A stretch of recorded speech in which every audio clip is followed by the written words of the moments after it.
예, 여러분들 다시 뵙게 돼서 반갑습니다. 그동안 안녕하셨습니까? 예, 이제 2018년이 저물어가는 이 마지막 시간 와서 여러분과 함께 예배드리고 말씀을 전할 수 있게 된 것 그렇게 기쁘게 생각합니다. 여기 모이신 여러분 한 분 한 분 위에 우리 주님께서 주시는 은혜와 평강이 가득하시기를 빕니다. 금년 한 해도 여러 가지 일들이 많았지만 하나님 은혜 가운데서 우리 모두는 살아왔습니다. 어려움도 있었고 슬픔의 때도 있었고 또 감격스러운 시간도 있었습니다.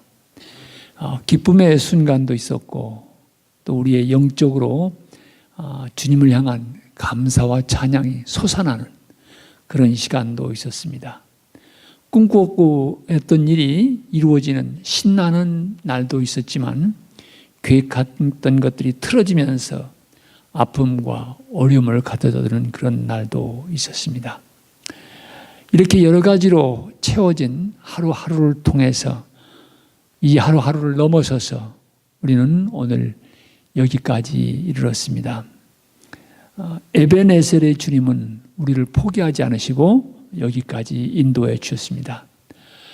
돌이켜보면 금년 한 해 그저 감사할 뿐입니다. 오늘 제가 예배드리는 교회에서 목사님 설교를 하시면서 한 해를 마감할 때 많이 쓰는 말이 다사다난이라는 말인데 사실 그 말은 다사다은 은혜가 많다 이 말로 바뀌는 게 좋겠다 이런 말씀하셔서 참 좋게 들었습니다. 한 해를 돌이켜보면 사실 하나님 앞에 그저 감사하고 찬양할 뿐입니다.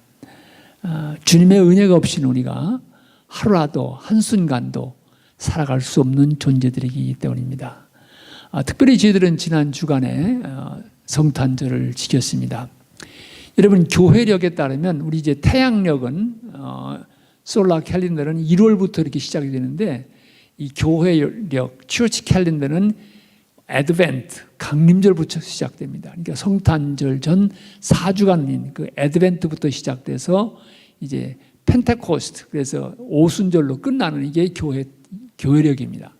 그런데 교회력은 그 성탄의 계절이 이 강림절 4주간을 거쳐서 성탄절을 지나고 그 다음에 1월 6일 에피파니, 그래서 주현절이라고 말합니다. 여기에 되게 끝나게 되어 있습니다. 이 주현절은 되게 교회 역사에서 두 가지 의미를 가지고 있는데 동방 박사들이 예수님을 찾아와서 경배했다. 그날이 주현절이라 이렇게 보는 입장도 있고 또 하나의 입장은 뭐냐면은 예수님께서 세례를 받으시고 이제 대중 앞에서 선교의 사역을 시작하신 날이다. 이렇게도 봅니다. 그래서 대개 이 성탄의 계절이 주현절까지 계속되기 때문에 이 성탄 장식이 왜 크리스마스 지나는데 다 떼지 않나 생각하시는 분이 계실지 모르는데 대개는 그 1월 6일까지는 이렇게 기뻐하는 것을 볼 수가 있습니다. 성탄절을 맞이할 때마다 우리가 기억하게 되는 시기가 있습니다. 독일의 앙겔루스 실레시우스가 쓴 그 시 가운데 첫머리 부분에 나오는 얘기인데요. 그리스도 베들레헴에 태어나심이 천수백 번 되어도 그리스도 내 자신의 마음에 나시지 않으면 당신의 영혼은 아직도 버림받은 가운데 있느니라. 예수님이 천수백 번 베들레헴에 계속해서 나셔도 내 속에서 예수님이 태어나시지 않는다면 우리의 영혼은 아직도 버려진 인생이라고 하는 것입니다. 여러분 성탄절 어떻게 지내셨습니까? 기쁘고 감사하게 잘 지내신 줄로 믿습니다.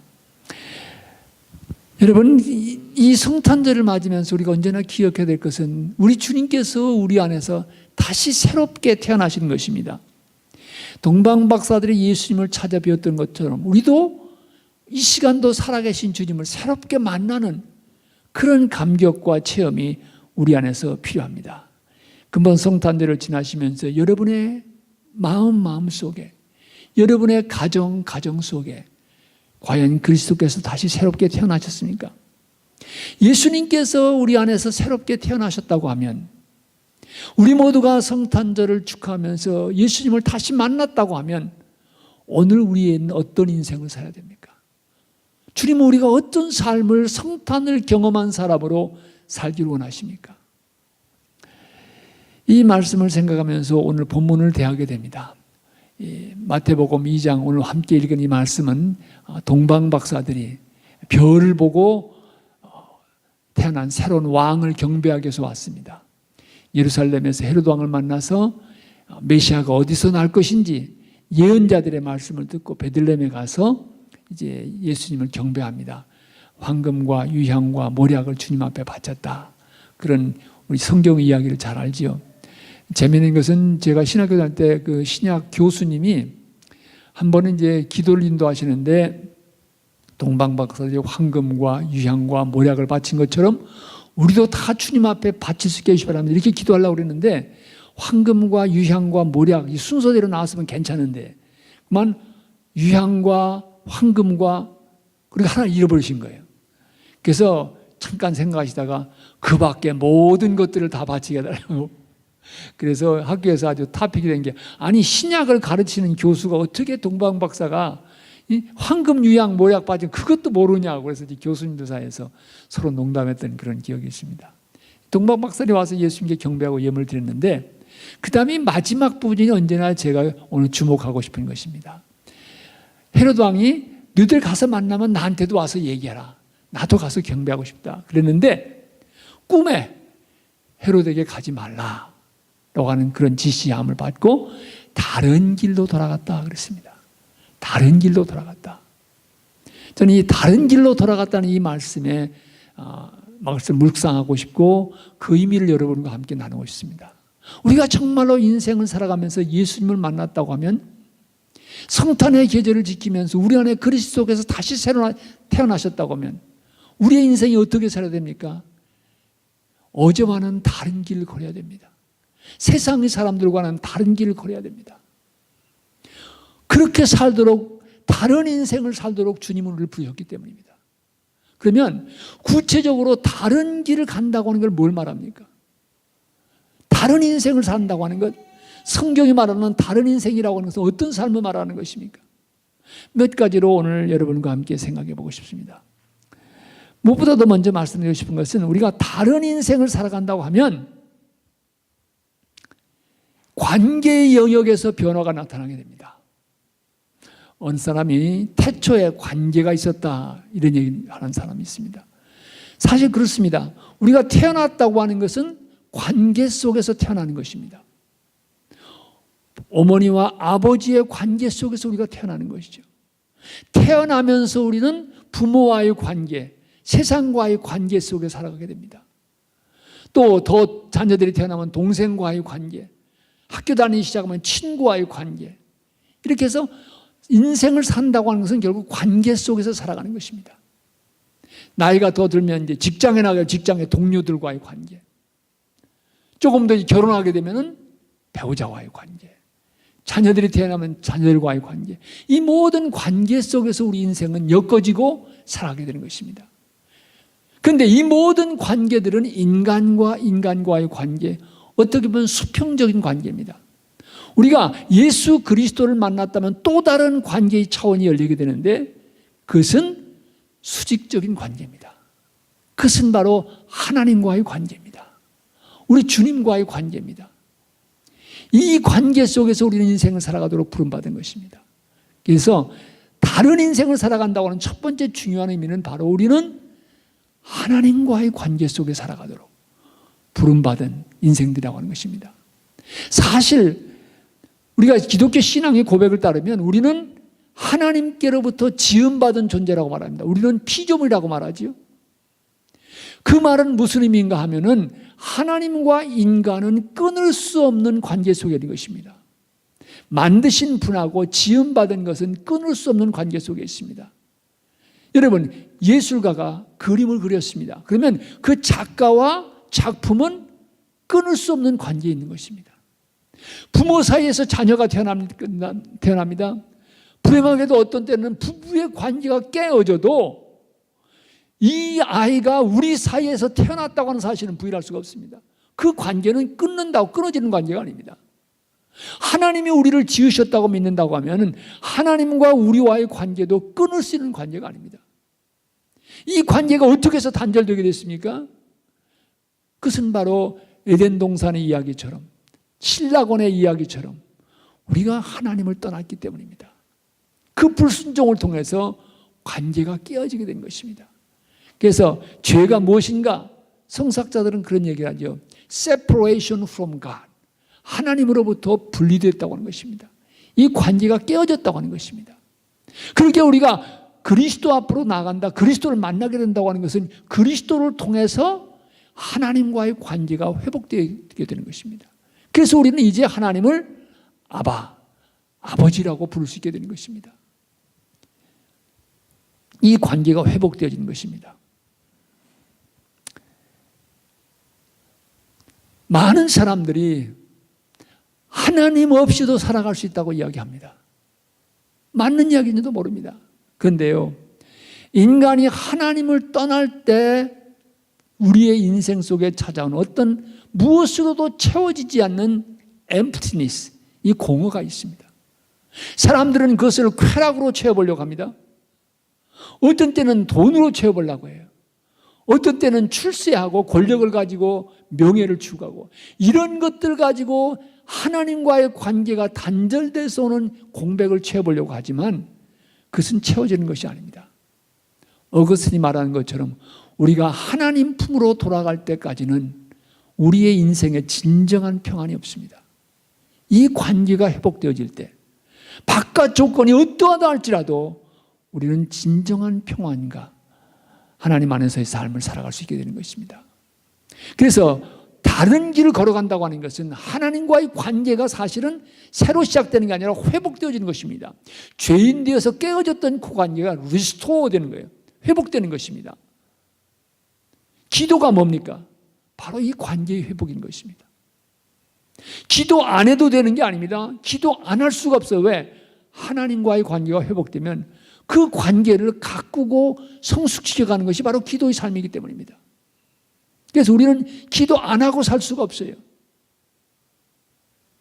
그런데 이 하나님과의 관계가 회복되어지면서 또 하나 따라오는 관계가 있습니다. 그것은 교회라고 하는 신앙의 공동체에 생겨나는 관계입니다. 여러분, 분명한 거 한 가지는요, 예수는 혼자 믿는 것이 아닙니다. 예수는 같이 믿는 것입니다. 교회 역사를 시작한, 교회가 시작된 것부터도 그렇고 지금까지 역사에서 절대 예수는 혼자 믿는 것이 아닙니다. 같이 믿는 것입니다.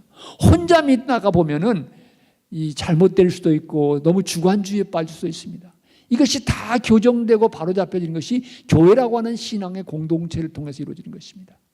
그렇기 때문에 예수를 잘 믿으려고 하면, 정말 주님 안에서 다른 길을 걸어가려고 하면 나 혼자만 가지고는 안 됩니다.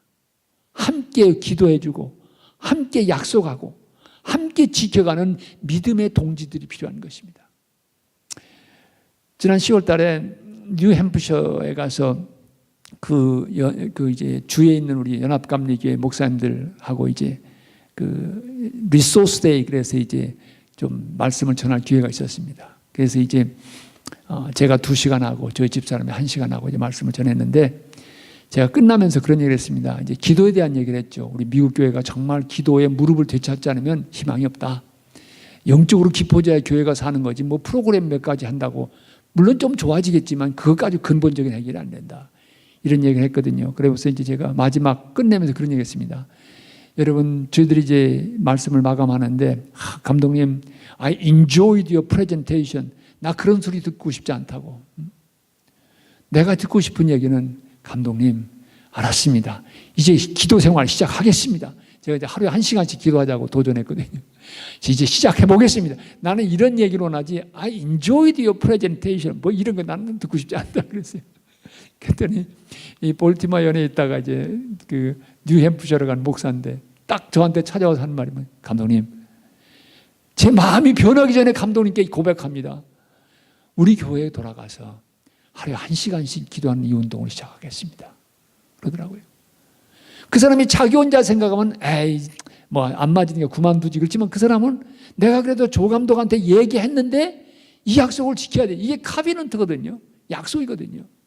이 약속을 통해서 계속해서 자극을 받고 내가 거짓말할 수는 없지. 그러면서 이 약속을 통해서 기도 운동을 계속해 갈 수 있게 되는 것입니다. 그렇기 때문에 이 성도들이 함께 모여서 이 언약을 맺는다는 게 참 중요합니다. 우리 애쉬변 한인교회 성도들은 적어도 이렇게 살자. 넘어진다 할지라도 일어나서 이런 걸음을 걸어가자. 이런 공동의 약속을 품고 살아가는 게 중요합니다. 왜요? 예수는 혼자 믿는 게 아니기 때문입니다. 같이 믿는 것이기 때문입니다.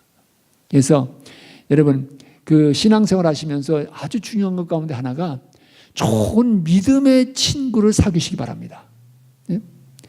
이게 믿음이 없이 비판적인 얘기만 하는 사람을 친구 삼으면 그 사람도 이렇게 물들게 돼요.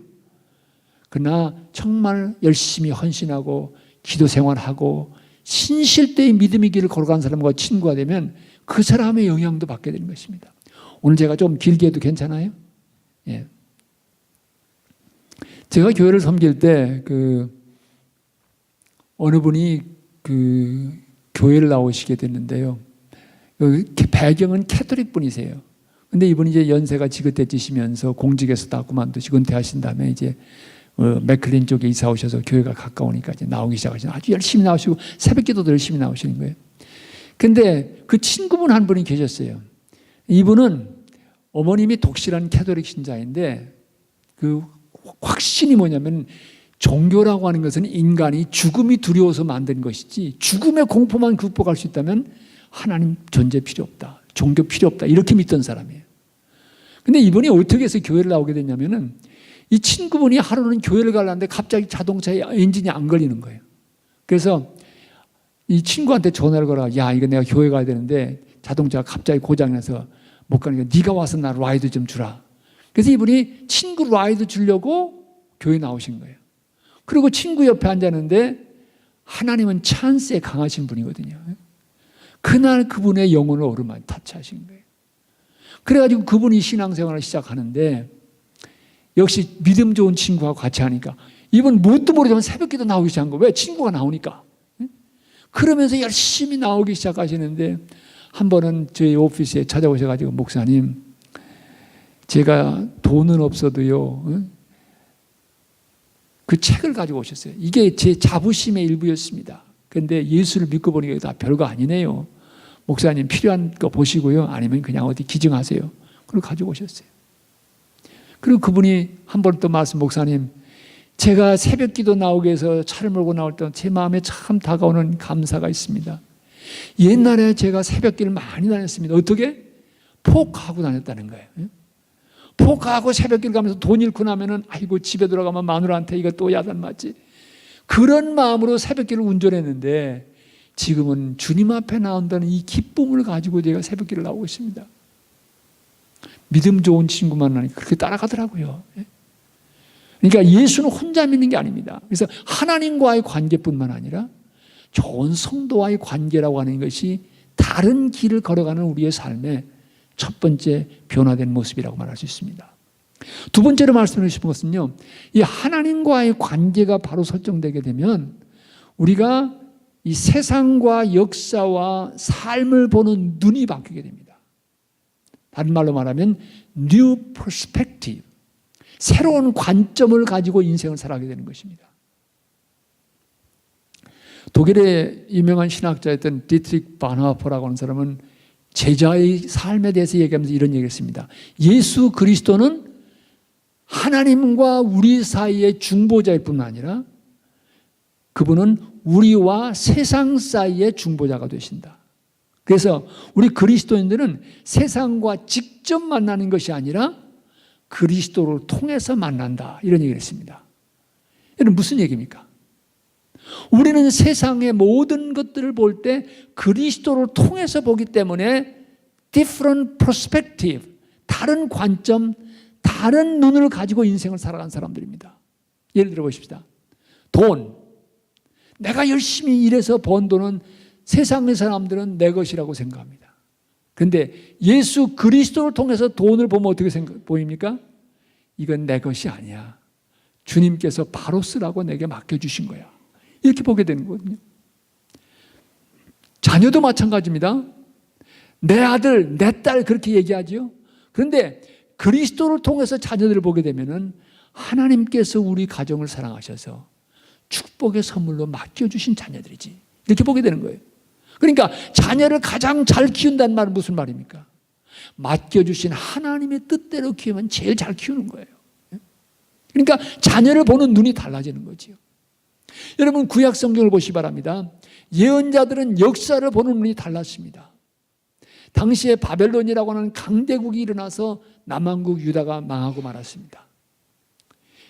국제 정치를 말하는 사람들은 그 당시에 중동 지방에 바벨론이라는 큰 강대국이 일어나고 특별히 아수라고 하는 철기 나라가 일어나고 그래서 북왕국도 망하고 남왕국도 망했다. 국제 정세를 통해서 분석할지 몰라요. 예언자들은 뭐라고 말합니까?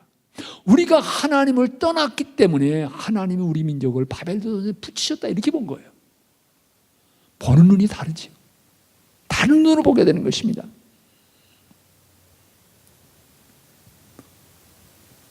이것이 우리가 다른 길을 걸어가는 사람들에게서 보여지는 중요한 모습인 걸 볼 수 있습니다. 고난도 마찬가지입니다. 어려움과 역경이 다가올 때 왜 이렇게 고통스러운가? 우리는 이렇게 생각할 수 있습니다. 그러나 그리스도를 통해서 고난을 보게 되면 이 고난 속에서도 하나님의 사랑은 끊어지지 않기 때문에 어쩌면 이 고난은 하나님께서 나를 아름다운 모습으로 빚어가시는 과정일 수 있다. 고난의 가장 깊은 순간은 위대하신 하나님께서 새로운 일을 시작하시는 순간이라 그렇게 보게 되는 것입니다. 죽음도 마찬가지입니다. 죽음은 분리입니다. separation. 가족들과도 헤어지는 것이고 재물과도 헤어지는 것이고. 그런데 그리스도를 통해서 죽음을 보면 어떻게 됩니까? 죽음은 끝이 아니라 new beginning, 새로운 시작입니다. 제가 종종 장례식 설교를 하면서 그런 얘기를 합니다. 우리 그리스도인들은 헤어질 때 죽음 앞에서 헤어질 때 굿바이 하면 안 된다. 우리는 어떻게 인사해야 되냐? See you later. 주님 앞에서 다시 만날 날이 있는 거예요. 죽음을 보는 눈이 다른 것입니다. 이처럼 우리는 다른 눈을 가지고 이걸 조금 더 이제 어떤 용어를 빗는 다른 세계관, 이 관, 이걸 가지고 우리는 인생을 살아가는 사람들입니다. 이것이 바로 그리스도께서 우리 가운데 오실 때, 예수 그리스도를 만났을 때 우리가 걸어가게 되는 다른 인생의 모습이라 이렇게 보게 되는 것입니다.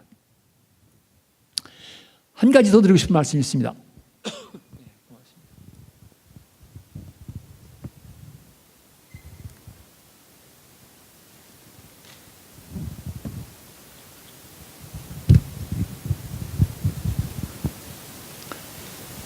우리가 예수님을 만났다고 하면 새로운 관계 속에 살아갈 뿐만 아니라 새로운 눈을 가지고 인생을 살아가게 됩니다. 그런 인생 속에서 세 번째로 우리가 제가 말씀드리고 싶은 건 뭐냐면은 우리는 그런 새로운 이해 때문에, 새로운 관계 때문에 변화된 인생, 다른 삶을 살아가게 되는 것입니다. 세상 사람들과 똑같은 가치관을 가지고 살아가는 게 아니고 우리는 다른 가치관을 가지고 달리 살아가게 되는 것입니다. 여러분, 동방 박사들이 별 따라서 예루살렘까지 왔습니다. 성서의 말씀에, 구약 말씀에 기초해서 베들레헴에서 왕이 태어난다. 가서 경배했습니다. 그리고 그분들이 고향에 돌아가는 길을 결정한 가장 중요한 파운데이션, 기초가 뭡니까? 왕의 명령이 아닙니다. 헤로드 왕은 와서 나한테 얘기해 주라. 나도 가서 경배하겠다 그랬는데 동방의 박사들은 왕의 명령을 따른 게 아닙니다. 꿈에 보여주신 하늘의 뜻을 따라서 다른 길을 가게 된 것입니다. 오늘 우리도 마찬가지입니다. 우리가 이 성탄을 축하하면서 그리스도를 새롭게 만났다고 하면 또 이제 시작되는 새로운 한 해는 어떻게 살아야 되겠습니까? 내 생각대로 사는 게 아닙니다. 여러분, 내 마음대로 사시려면 예수 믿을 필요 없어요. 왜? 적당히 내 마음대로 살려고 하면요, 괜히 교회 나오는 게 부담만 되지 그거 별로 재미없어요. 그리고 신앙이라고 하는 건 적당히 믿어가지고는 재미가 없습니다. 오히려 마음에 부담만 됩니다. 철저할 때 거기에서 의미가 있고 보람이 있고 그 진수, 그 알맹이 맛을 알게 되는 것입니다. 다른 삶을 살아가도록 부름받은 것입니다. 내 뜻이 아니라 하늘의 뜻, 주님의 뜻을 따르는 삶으로 우리는 부름받았습니다. 세상에 무엇을 원하는가? 이것이 중요한 게 아니고 하나님께서 무엇을 원하시는가? 이것을 구하는 삶으로 바뀌게 되는 것입니다. 내 자신의 만족을 구하는 것도 중요하지만 어떻게 하면 하나님을 기쁘시게 할 수 있을까? 이런 물음을 던지며 살아가는 게 예수님을 만난 사람들이 걸어가게 되는 다른 길인 것입니다. 여러분, 사실은요, 내 뜻보다 하나님의 뜻을 추구하는 삶이 훨씬 낫습니다. 저는 이제 여기 저보다 연세 많으신 분들이 계시지만 금년이 7학년 2반이거든요. 그런데 제가 우리 젊은 목사님들을 만날 때마다 아주 확신 가지고 얘기하는 게 있어요. 지난 26일 날도 우리 버지니아 연예인 목사님들, 아시안 목회자들 수양회가 있어서 갔을 때 개회별 인도하면서 같은 얘기를 했습니다. 살아보니까 내 생각보다는 하나님 인도하신 길이 훨씬 좋더라. 그러면서 그랬습니다. 하나님의 IQ가 여러분의 IQ보다 낫지요? 예? 안 그래요? 나보다 덜 똑똑한 하나님 믿으라면 그거 믿지 마세요. 믿을 필요 없어요. 하나님 우리보다 훨씬 더 똑똑하시잖아요. 하나님 우리보다 훨씬 더 능력이 많으시잖아요. 하나님이 내가 나를 사랑하는 것보다 훨씬 더 나를 사랑하시잖아요. 그러면 좀 하나님 좀 믿으시기 바랍니다. 좀 믿으세요. 믿으시고 주님, 저는 이 길이 좋은 것 같은데 주님의 뜻은 어디 있습니까? 주님 뜻 따라가고 싶습니다. 주님의 길을 보여주시기 바랍니다. 이게 새롭게 다른 길을 걸어가는 삶인 것입니다. 세상의 물결 따라가지 아니하고 세상의 가치관 따라가지 아니하고. 감독으로 일하면서 그런 얘기 많이 했습니다. 여러분, 제가 여기 감독으로 서 있지만 저는 고등학교 졸업장이 없는 사람입니다. 집이 너무 가난해서 고등학교 1학년 때 학교도 못 다니고 그냥 자퇴했어요. 지금도 졸업장이 없습니다. 혼자 공부해서 검정고시 봐가지고선 이제 합격이 돼가지고 대학에 갈 수 있게 됐는데 진짜 검정고시 출신으로 세상을 깜짝 놀라게 해보겠다고 야무진 꿈을 꾸고 너무 공부하다가 그냥 폐결핵에 걸려가지고 5년을 고생을 했습니다. 집이 가난하니까 제대로 치료도 못 받고. 어쨌든 이런 여러 고비고비가 참 많았어요. 목회하다가도 갑자기 12장 교양이 터져가지고 앰뷸런스 타고 페어팩스 병원에 가서 위장의 3분의 1, 또 12장 1분 잘라내는 수술도 했습니다. 그리고 어려움이 참 많았습니다. 그런데도 돌이켜보니까 주님이 인도하시는 길 너무너무 좋은 길이에요. 저는 공부 끝나면 미국에서 목회할 생각 없었어요. 나는 한국 돌아간다. 그래서 그때 우리 워싱턴 한인교회가 버지니아 지금 그 땅을 사고 이제 메릴랜드에서 넘어오니까 새로운 목사님 구해야 되겠다. 우리 장로님들이 저 목사님 목회할 생각 없으세요? 제가 뭐라고 대답하겠습니까? No. 전 미국에서 목회할 생각 없습니다. 그런데 이 어른들이 기도해 보시라고요. 그런 거예요. 그러니까 목사가 또 기도 안 할 수는 없잖아요. 그래서 할 수 없이 교수님을 찾아가는데 교수님한테 사정을 말씀드렸더니 그 교수님 그러는 거죠. 목사님, 왜 꼭 한국에 돌아가야 된다고 생각합니까? 저는 그게 바른 길이라고 생각합니다. 한국 교회로 해서 한국에서 옳은 길이라고 생각합니다. 그리고 대사관에서 인터뷰할 때 돌아온다고 했으니까 돌아가야지요. 그랬더니 그 교수님 하는 말씀이 하나님이 인도하시면 어디든지 가겠다고 목사님의 미래를 하나님 앞에 여는 것이 어떻습니까? 그러더라고요. 하나님 목사님 중국에서 필요하면 중국으로 보내실 거고 아프리카에서 아프리카로 보내실 건데 꼭 돌아가야 된다는 목사님의 계획에 매이지 말고 목사님의 미래를 하나님께 열어놓으시기 바랍니다. 하나님의 인도하심을 따라가도록 노력해 보세요. 얘기를 들어보니까 어쩌면 그 교회가 목사님을 필요할지도 모르겠는데 열심히 기도하고 잘 분별하십시오. 그러더라고요. 그래서 그 교수님의 생각이 꼭 돌아가야 된다라고 하는 내 계획을 내려놓는 계기가 됐습니다. 그리고 하나님 정말 이게 하나님 원하시는 뜻입니까? 그리고 기도하며 찾던 중에 어느 날 부름받아 나선 이 몸 어디든지 가오리다 찬송을 부르는데 영감이 오는 거예요. 아골골짝 빈들에도 복음 들고 가오리다. Why not 미국? 이런 생각이 드는 거예요.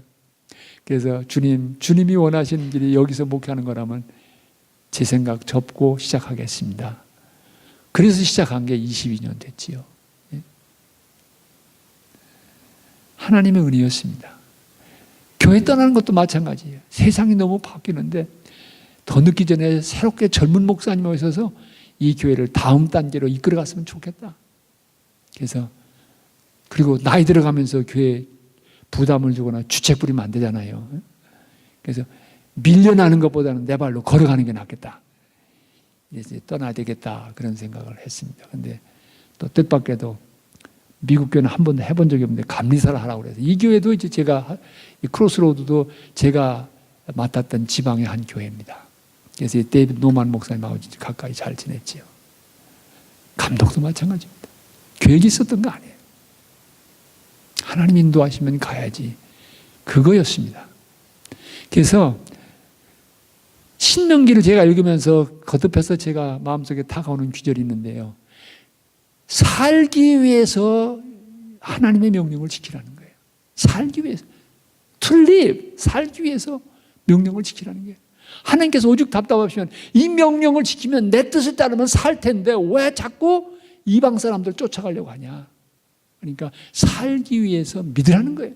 살기 위해서 주님 따라가라는 거예요. 여러분 살기 위해서 다른 길 걸어가시기 바랍니다. 이 길이 결국 다른 말로 말하면 십자가 지는 길입니다. 왜? 내가 죽고 주님이 사는 길이니까. 오늘 한국교회가 욕먹는 가장 큰 원인은 이 십자가를 잃어버렸어요. 죽으려고 안 해요. 살려고만 하지. 죽어야 사는 게 복음의 진리인데 내가 죽으면 나를 통해서 하나님의 새로운 역사가 나타날 텐데 살려고만 하지 죽으려고 하지 않습니다. 그게 문제가 있어요. 새해를 맞으면서 어떻게 살아갈까? 다른 길을 가야지. 동방박사들이 꿈의 인도하심을 따라서 다른 길을 갔던 것처럼 우리도 그런 새로운 삶을 살아가는 그런 여정이 우리 모두에게 필요합니다. 한때는 이제 노동운동을 하던 분인데 요즘만 이제 평화운동을 하시는데 박노해라고 하는 시인이 있는데 그분이 쓰신 시가 참 마음에 와닿습니다. 참 사람이 사는 법. 그러면서 시를 썼는데요. 이런 시입니다. 손해 보더라도 착하게 친절하게 살자. 상처 받더라도 정직하게 마음을 열고 살자. 뒤처지더라도 서로 돕고 함께 나누며 살자. 우리 삶은 사람을 상대하기보다 하늘을 상대로 하는 거다. 우리의 일은 세상의 빛을 보기보다 내 안의 빛을 찾는 거다. 믿지더라도 좀 친절하게 나누며 살고 상처받더라도 정직하게 마음을 열고 살자. 여러분 이게 결국 뭡니까? 내 뜻을 꺾고 그리스도를 따라가는 삶이 아닙니까? 그런 삶을 살아가자고 이야기하고 있습니다. 다른 길로 갔다. 이 성경의 말씀을 우리 신약 성서에 와서 아니 구약에서도 마찬가지입니다만 한마디로 표현한다면 그 무슨 말이냐면 거룩이란 말입니다. 거룩하다. 이스라엘 민족의 그 레위기에 보면요. 하나님이 거룩하시니 너희들도 거룩하라. 19장에서 얘기하고 있습니다. 그게 아주 레위기의 가장 키 버스입니다. 하나님, 이 거룩하다는 말이 뭐냐? 거룩하다는 말은 구별되었다. set apart. 다르다. different. 그런 말입니다. 그러니까 우리는 세상의 사람들과는 다른 삶으로 부름받은 사람들입니다. 그렇기 때문에 신약에 와서 또 이런 규절이 있습니다. 하나님의 뜻은 이것이니 너희의 거룩함이라. 하나님의 뜻은 우리 모두가 거룩하게 사는 것입니다. 세상 사람들의 뒤섞여서 그냥 떠밀려가는 죽은 고기 같은 인생이 아니라 세상의 물결이 밀려와도 생명 있는 고기는 물길을 거슬러 나가는 것처럼 세상의 물결을 거슬러 나가고 주님의 뜻 붙잡고 주님의 능력 의지하고 살아가는 거예요. 다른 길로 돌아가는 삶. 이것이 주님께서 성탄을 축하한 우리 모두에게 성탄을 통해서 주님을 새롭게 만난 우리 모두에게 요청하시는 삶인 줄 믿습니다. 여러분 그렇게 살아가시기 바랍니다. 새해 그렇게 사시기 바랍니다. 한 분의 변화된 이야기를 제가 좀 소개하고 제 설교를 줄이겠습니다. 이분은 주미 한국 대사관에 이제 여기 근무하셨던 분인데 참 세례를 받으시면서 제가 이제 세례를 베풀 때는 꼭 신앙 고백서를 쓰겠습니다. 그래서 본인의 신앙의 여정을 쭉 쓰는데 이분이 이제 이런 아주 감동적인 글을 쓰셨습니다. 이제 주미대사관에 오셨던 분인데 그분의 그 신앙 고백서를 좀 제가 읽겠습니다. 저는 오랫동안 하나님을 거부했습니다. 모르는 것이 아니라 거부했습니다. 중학교 3학년 때 처음 교회 나가서 고등부 때는 학생회 간부와 성가대장을 지냈습니다. 그러나 그것은 믿음과는 거리가 먼 과외 활동일 뿐이었습니다. 목사님께서 세례를 받으라고 하시면 저는 세례식 질문에 예 하고 대답할 자신이 없다고 했습니다. 직장에 다니면서도 교양 강좌 듣듯이 교회를 들락날락 했습니다. 혹시 신방이라도 올까 봐 등록하지 않아도 눈에 안 띄는 큰 교회만 다녔습니다. 그동안 성경은 계속 읽었습니다. 성경을 알기 때문에 기독교를 알고 하나님에 대해서 알만한 것은 다 안다고 생각했습니다. 교만과 불신에 가득 차 있었습니다. 교회를 드나들고 성경을 읽으면서도 믿어지지 않는다고만 고백하는 악성 불신자였습니다. 믿는 사람들에게 부활을 정말 믿느냐? 믿는다면 나도 믿을 수 있도록 설명해보라고 따져서 당황하게 만들곤 했습니다. 3년 전 주미 대사관에 부임했고 집사람은 혼자 교회에 다니다가 2년 전 부활절에 세례를 받았습니다. 그날은 저의 결혼 기념일이기도 해서 아들까지 데리고 와서 사진도 찍었습니다. 그동안 집사람이 매일 제 있는 자리를 피해서 기도하는 것을 알았으며 그 기도의 첫 제목이 저에 관한 것일 거라고 짐작은 했습니다. 미안한 마음에 얼마 지나서 교회에 같이 다니긴 했지만 제 심령이 변화되지는 않았습니다. 성경은 읽어도 나와는 관계없는 이야기 같았고 그렇다고 성경을 내려놓을 용기도 없었습니다. 10년이 넘도록 저는 그렇게 울타리 너머로 남의 집 구경하듯이 하나님 나라를 구경만 해왔습니다. 저 집주인이 사람이 좋다고 달았는데 정말 그렇게 좋은 사람일까? 아니 주인이 살아있긴 한가? 있다면 나한테도 잘해줄 건가? 하는 의문만 가졌습니다. 확실하지 않은 것은 없는 것으로 해야 된다고 해서 인적사항을 때 종교란에는 항상 무라고 썼습니다.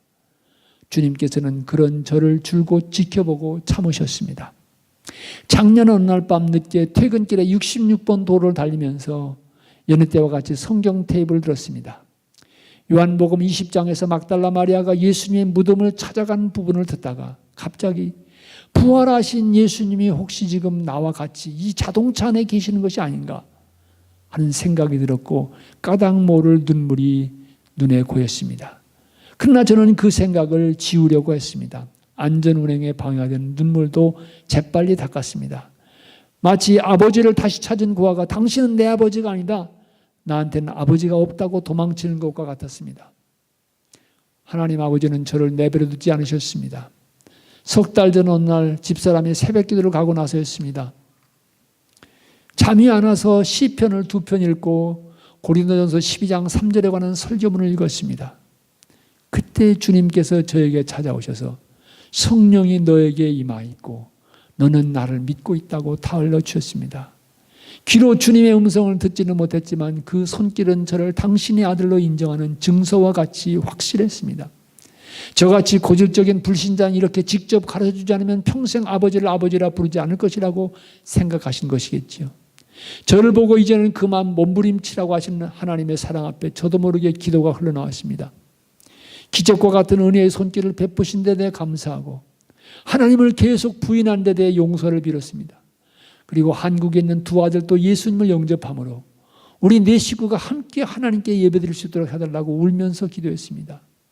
저의 세상 자랑을 일시에 무너뜨린 저의 논리와 이성으로는 해석할 수 없는 하나님의 손길이었습니다.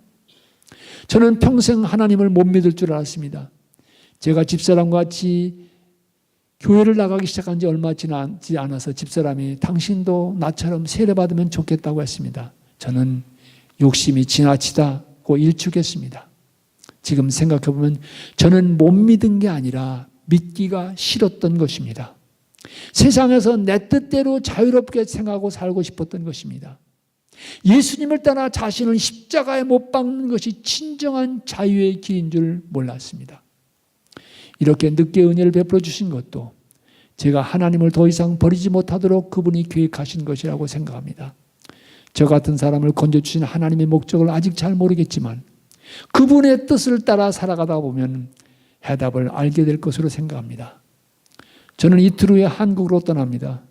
제가 믿기 시작한 땅에서 세례도 못 받고 갈 뻔했으나 목사님의 안식년 덕분에 막차를 타게 되었습니다. 너무나 다행이지만 한 가지 아쉬운 것은 너무 늦게 믿었기 때문에 교회에서 섬김의 기회를 갖지 못했고 속회에서 믿음의 교제를 가질 수 없었던 것입니다. 저희 내외는 워싱턴에서 새 생명을 가지고 떠납니다. 워싱턴은 생명이 고향이 되고 워싱턴 한인교회는 우리가 새로 태어난 산실이었습니다.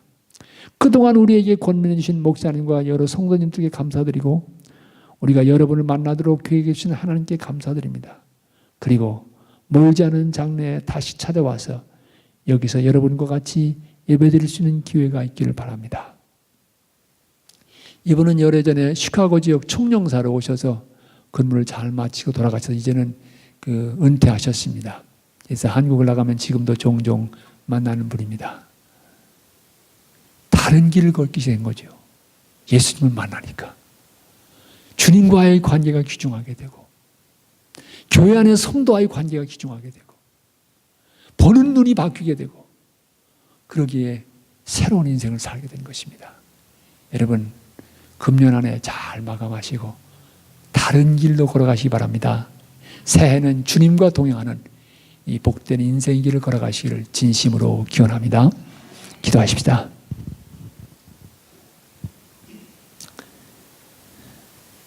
하나님 참 감사합니다.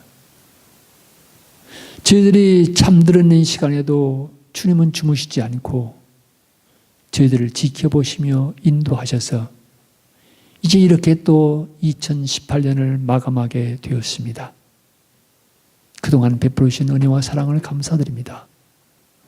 이제 또 밝아오는 새해 동방 박사들이 주님을 만나서 다른 길을 걸어간 것처럼 우리도 다른 길을 걷게 하여 주시옵소서. 주님 더 사랑하게 하시고 새로운 눈으로 세상과 삶을 바라보며 그리고 십자가를 지고 주님의 뒤를 따라가게 하옵소서. 십자가의 마지막은 갈보리가 아니라 부활의 빈 무덤인 것을 기억하면서 주님과 동행하며 주님의 뒤를 따라갈 수 있는 주님의 귀한 백성들 되게 해 주시옵소서. 이 교회를 통해서 많은 생명들이 새 삶을 찾는 역사가 일어나게 하시고 주님께서 귀하게 쓰시는 교회가 되게 하여 주시옵소서. 계속해서 주님의 인도하심과 은혜 내려주심을 간구하오며 예수 그리스도를 받들어 기도합니다. 아멘.